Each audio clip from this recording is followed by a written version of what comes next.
Баршаңызға сәлем. Бүгін сіздерге үлпілдек жұп-жұмсақ болып шығатын бауырсақтың рецептімен бөлісетін боламын. Сондықтан да каналыма тіркеліп, видеоны соңына дейін тамашалаңыздар. Ең алдымен жылы сүтімізбен суымызды араластырып, оның жарты бөлігіне балғын ашытқымен қантымызды салып араластырып, бетін жауып 10-15 минутқа көтерілгенге дейін қойып қоямыз. Жаңағы жарты сұйықтығымызға жарты қасық тұз, бір жұмыртқа, ерітілген сары май және де майонезімізді қосып, барлығын араластырамыз. Одан кейін ашытқы қосылған сүтімізді банағы көтерілуге қойып қойған оны да қосып, барлығын жақсылап араластыратын боламыз.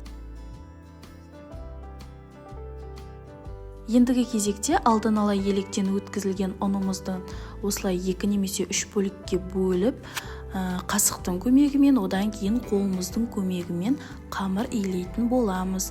Осы описанияда көрсетілген ұннан артық ешқандай ұнды қоспаңыздар. Егер де қамырларыңыз қолдарыңызға жабысып жатырса, онда аздап қана қолдарыңызды майлап жіберіңіздер сұйық маймен.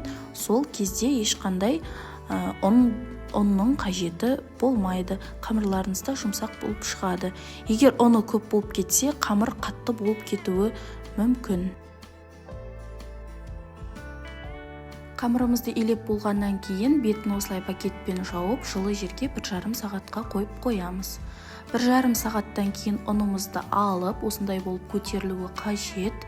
Бір басып жіберіңіздер қолдарыңызбен, одан кейін үстелдің үстіне аздап қана ұнымызды шашып, егер де қиындық тудырып жатырса 2-ге бөліп, немесе дәл осы күйінде оқтаумен жаятын боламыз.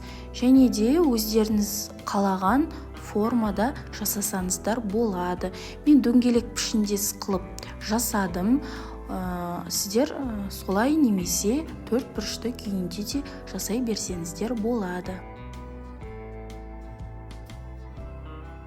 Қамырларыңызды да тым қатты жұқа қылып жайып жібермеңіздер, және де артық қалған қамырдан тағы да бауырсақ жасап алсаңыздар болады.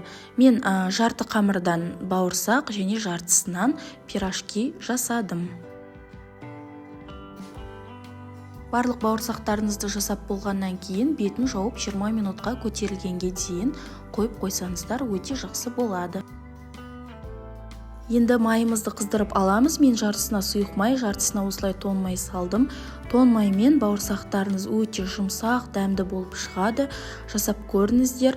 Енді 20 минут өткеннен кейін қысып тұрған жаңағы майымызға бауырсақтарымызды салып, екі жағынан аудара отырып, осылай қызартып, пісіріп аласыздар.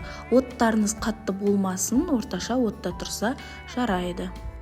Міндетті түрде менің каналыма жазылып, лайк басып, комментарий жазуды ұмытпаңыздар.